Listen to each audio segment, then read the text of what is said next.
pagpunta po namin dun sa location po, dinuduro-duro niya na po kami, pinagmumura niya na po kami. Chinat po kasi siya, sabi namin, nasa na po kayo, kanina pa po kami dito. Ang reply niya po, okay, maghintay ka nga. Kaya nung dumating po siya, sabi niya, ang babastos nyo. Ayan, yan po si Irish Vika. Bakit? Sabi ko ihatid yung sarap. Babayin kita dito. Ito sa harap, diba? Ayan. Ihatid yung sarap. Sinaktan ka ba? Ba't nananakit ka? Tigilan mo yan! Inampas po niya ako sa sa nood. Kaya po ako nagwala. Nakasakay po kami sa motor. Hindi po Paano po kami namin kayo unang masasaktan? Ma'am Irish, kayo na nga po pala may kasalanan. Kayo pa mapagmataas, wag naman po. Pasensya lang sa lahat ng nagawa ko sa inyo. Sabi nga po nila, forgive but never forget. Itutuloy pa rin po namin yung reklamo namin kay Miss Irish. Kung gusto nila ituloy yung second hearing sa barangay, we will attend. And then kapag halimbawa hindi pa rin nagkasundo, then akit na sa piskalya, then we will provide a private attorney dito kay Ma'am Laika. Kung hindi magkapati, kasuhan na.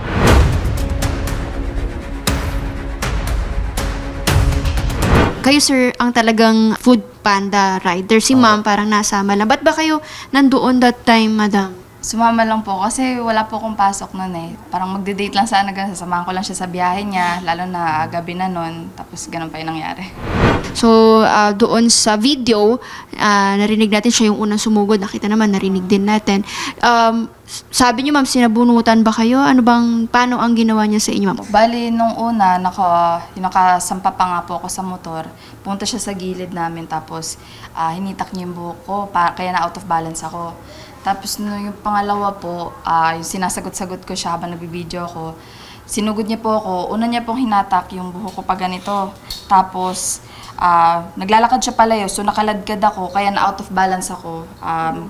Tumumba po ako, nakaladkad niya ako sa may kalsada. Ganun din po yung ginawa niya nung pangatlong beses po. So, sa inyo, sir, ano naman ang ginawa niya nung nakikita niyo ng si ma'am? Girlfriend niyo, sinasabunutan na, ganun na? Inawat ko po siya kasi hindi ko po in-expect na habulin siya kasi malayo na po yung pagitan namin. Nilayo ko po yung babae. Ako po yung nagpabugbog po para po malayo siya.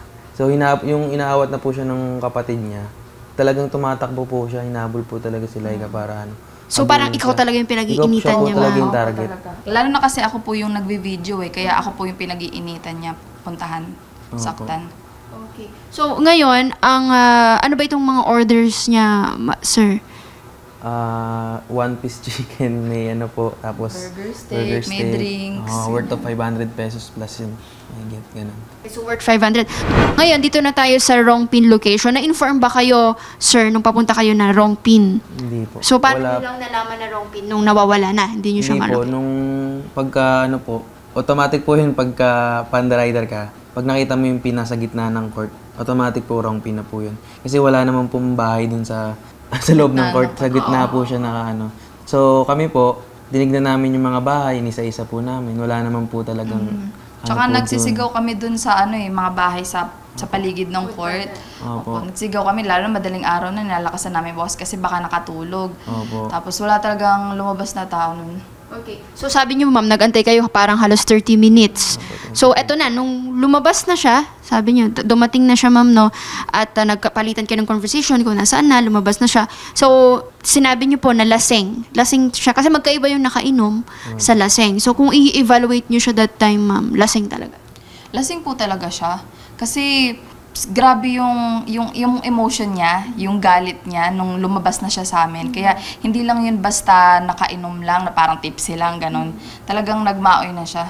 Sabi niyo pa, sir, nabanggit niyo, tinumba niya yung motor niyo. Kumusta po yung motor niyo, sir? Yung motor ko ma'am, puro gas-gas po Tapos sa gilid, kasi 2 beses niya po tinumba. So yun, puro gas-gas po yung gilid. Madami po sa gilid. Tapos yung nabasag din po yung heat guard ko, yung anuan ng tambutso. So ngayon, sir, isa sa mga naging concern namin dito nila, Senator, ay yung pagkasuspindi ninyo daw.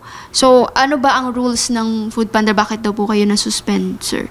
Nasuspend po ako dahil yung isang customer po namin, hindi po namin na-deliver dun yung pagkain kasi nga po natapon.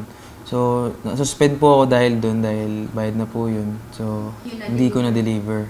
So, nasuspend po ako ng 2 days, pero okay naman na po. Na-lift na po yung... Nung nag-decide na kami mag-post nung about sa nangyari, doon na po naglabasan yung mga tao na meron din siyang problema. May mga utang, may mga nasaktan din siya, tapos may mga lumalapit sa amin na may parang mga pending na kaso din siya. Opo, physical abuse din po siya. Talaga pong nambubugbog po talaga siya. Kahit po yung buntis, binubugbog niya. So ngayon ma'am, as per senator, sabi nga niya is dali muna natin sa barangay at kung mapagdesisyonan po ninyo, ano man po maging desisyon ninyo, susuporta lang po ang programa and then kung ano man po yung kailangan, si Sir Rafi na po ang bahala doon para mapunan po yung mga araw na hindi nyo papasukin po.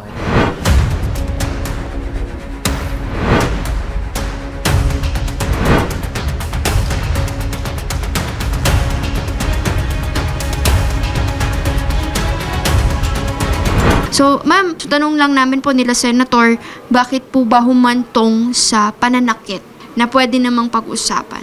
Nakainom din po kasi ako noon. Aminado naman po ako. Kasi hindi ko naman alam na ganun yung usapan nila na yung kaibigan ko na pinalapag yung pagkain po sa baba. Kaya nag-ano na rin ako. May problema rin kasi ako that time. Ba't natatawa kayo, ma'am? Seryoso tayo dito, madam, ha? Pasensya sa inyo, Carl. Kung ano man nagawa ko. Para sa anak ko na lang.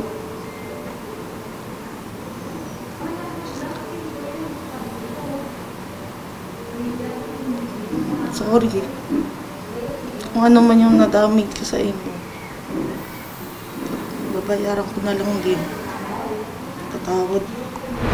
Kasi mahirap sa sitwasyon namin. Trauma po kasi kami sa nangyari. Kasi first time po namin maka-experience ng ganun na sitwasyon. Siyempre, nagde-deliver lang naman po kami ng pagkain. 50 pesos lang po yung bigay sa amin dun eh. Yung na ganun pa yung nangyari. Yung abala sa amin, yung suspend ako. Hindi kasi ganun kadali yun eh. Yung sa isang sorry lang, ganyan. Maraming sitwasyon na dapat nag-isip ka muna bago ka gumawa ng ganun. Kasi mahirap yung ganun. Kasi pagkadating mo doon, dinuduro mo na kami, nagagalit ka na. Sunugod mo na kami nun. Kasi hindi ko naman alam na ganun eh. Hindi, wala pa yun May eh. bakla. Inutusan ko sa inyo. Kasi nandun siya. Babayaran niya, nanginga sa amin ng pasensya siya yung kaibigan niya po eh. Paghingi ng pasensya sa amin, sabi ko, kala ko po ayun po yung si Ma'am Irish, kaibigan niya. Sabi ko, ma'am, kanina pa po kami dito. Kasi may isa pa po kaming customer nag-aantay. Tapos nagkakabayaran na po kami. Bigla niya po kaming lumabas po siya, tapos sinugod po kami. Kasi parang iba yung pagkaka-text niya. Kanina pa ako dito, like ka, parang gano'n. Hindi, ang pagkakasabi po kasi doon, ma'am, kanina pa po kami dito. Saan na po kayo? Pero bago yun, nag-okay muna siya kasi nag-chat ako doon, I'm here. Ganun. Tapos nag-okay po siya, tapos nag-reply po ako, ma'am, sana po kayo? Kanina po kami dito. Tapos sabi niya, mag-antay ka nga dyan. Pero bumalik pa rin kami kasi nandoon na po kami sa location na din eh. Siyempre, sayang naman, inantay na rin ulit namin siya. Lumabas po yung kaibigan niya, yun na po yun. Tapos hindi lang po nakasama yung sa video, pero nagsasagutan na po kami doon. Kasi pinagmumura niya na kami, babaho niyo, ginaganon niyo na kami. Kaya nakita ko po kasi binibidyoan na ako noon. Kaya akong lalong po nagalit. Sorry, Laika. Patawarin mo na ako. Aminado naman ako mali yung ginawa ko. Tara na lang sa anak ko. Ma'am Irish, hindi ka tamatingnan sa mata. Natatakot ako pag nakikita kita. Naalala ko yung ginawa mo. Sobrang sakit nun. Ngayon ko lang naranasan yung ganong klase ng pananakit. Hindi ako sinasaktan ng magulang ko. Tapos ikaw, hindi kita kilala. Ginanon mo kami. Sobrang bait ng boyfriend ko. Hindi ka kanya ginawang saktan. Pwede ka niyang... Kung anong pwedeng gawin sa'yo, pwede ka niyang bugbugin. Talaga? Baka sinaktan mo yung sarili mo, ginawa mo yun sa sarili mo. Nagpa-medical legal ka ba? Hindi nga eh.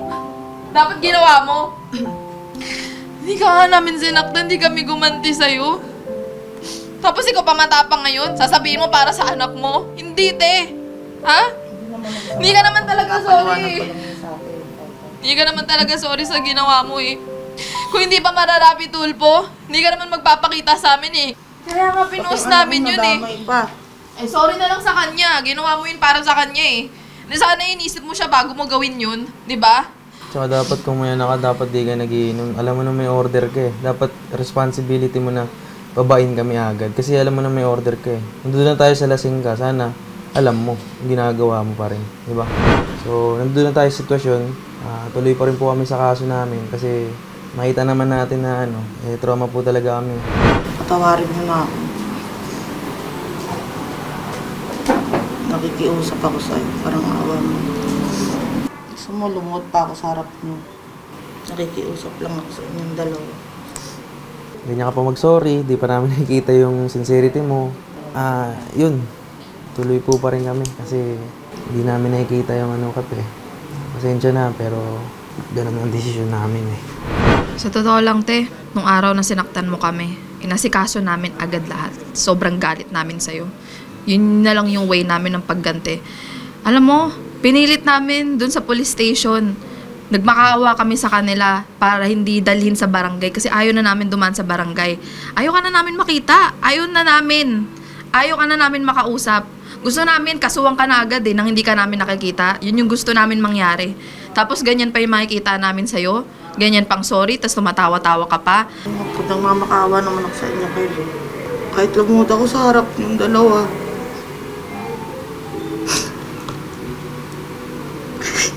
Sisi na ako sa ginawa ko sa inyo. Isang taon pa lang yung anak ko.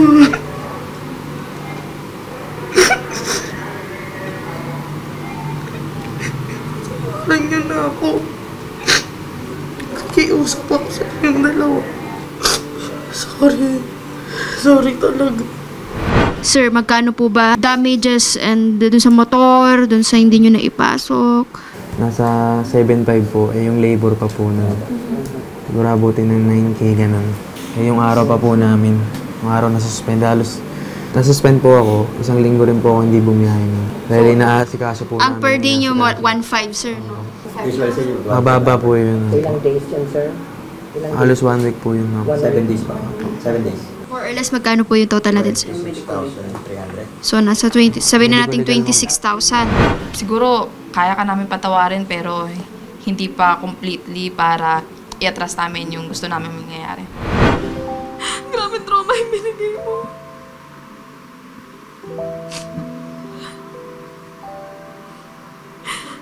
Natakot ako.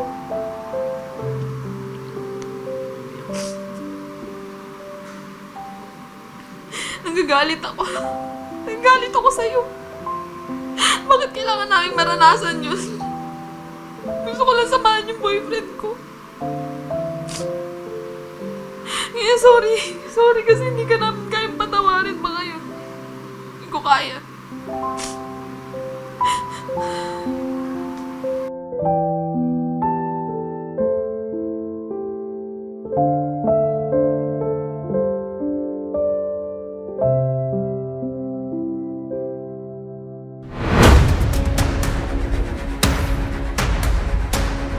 Yes, sir. Sir, last time po, ang huling nabanggit at na-highlight ni Sir Raffy during the live interview is kung ano ang maaaring maitulong ng Food Panda. Based on our own investigation po, tinanggalan na po natin ng access yung customer involved.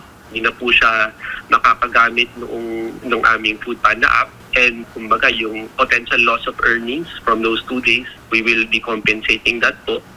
And kung ano pa man po yung additional support na kailangan po ni Sir Carl sa amin, and actually kanina po, yung isang kasamahan po namin sa logistics team, kausap po niya si Sir Carl para kamustahin siya, kamustahin yung girlfriend niya, at para i-offer din kung ano pang suporta ang maaari naming ma-extend sa kanila.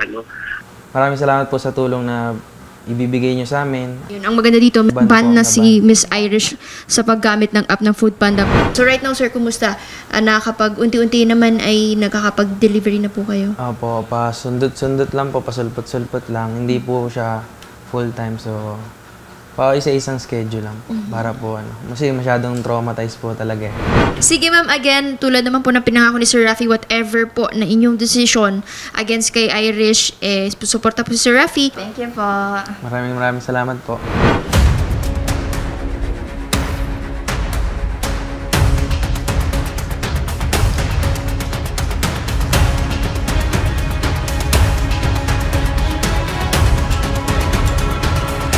So ngayon ma'am, ano po ang naging desisyon ninyo? Nag-decide kami na itutuloy po talaga namin yung kaso. Ano po ang maganda nating maisampang kaso and ano po magiging proseso po sa Rento? Ma'am, ang ating may sasampang kaso po ay double physical injury saka damage to property. Kasi nung nangyari po insidente, nakasakay po sila sa motor, itinulak po yung motor, nagkaroon sila na-injured sila at yung nagkaroon ng damage yung kanilang motor. And doon naman sa pananakit, sir, meron silang video, sir, na footage. So maaari rin po natin gamitin yun po.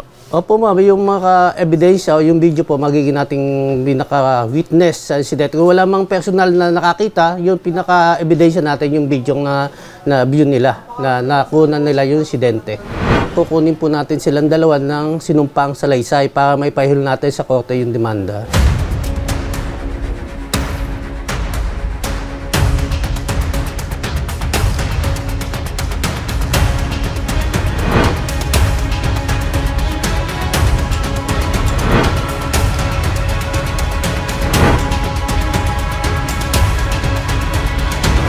Okay, so ito na ma'am, naisampa na natin yung kaso, Sir Carl and Ma'am Laika. May mga proseso pa po tayong pagdadaanan at isa sa mga nabanggit po ni Senator Raffy ay pag nagkaroon po ng hearing, siya na po ang sasagot sa transportation at dun sa araw po na hindi nyo ipapasok sa work, siya po ang magpupunan po nun para po wala po kayong problemahin, sir. Yun. Thank you po, Sir Raffy, sa araw na sasagutin nyo sa amin ni Laika sa assistance po namin sa hearing po. Thank you po, Sir Raffy. Last time nakausap din natin yung Food Panda HR at nabanggit na babayaran yung days na suspension nyo, sir. So, naibalik na po sa account ninyo, sir, at magkano po ang naibalik? Yes po, naibalik na po ng Food Panda yung 2 days restriction ko at worth of 3,000 pesos po. Thank you rin po sa Food Panda dahil nagkaroon po ako ng sariling account. Idol Raffy, thank you po. Super thankful po kami sa tulong na naibigay niyo po sa amin. Naisampa po namin yung kaso. Hindi ko po yung na-expect na ganito kalaking tulong yung may ibibigay niyo. And sa Food Panda, thank you rin po. Natulungan niyo po yung boyfriend ko sa work niya. And po, maraming salamat po, sir. Sana po marami po kayo matulungan. Thank you. Thank you po. Reputasyon niya ang itaya, ipagtatanggol ka niya kahit siya ang mapahiya. Ang sarap kapag panatagsan man ng iyong tungtungan dahil merong Raffy Tulfo ka na masusumbungan. Pag sa hirap ang lahat ay gusto mo ng tuldukan, gagawa ng paraan pa siya ang iyong tinakbuhan. Di lang basta solusyon sa iyong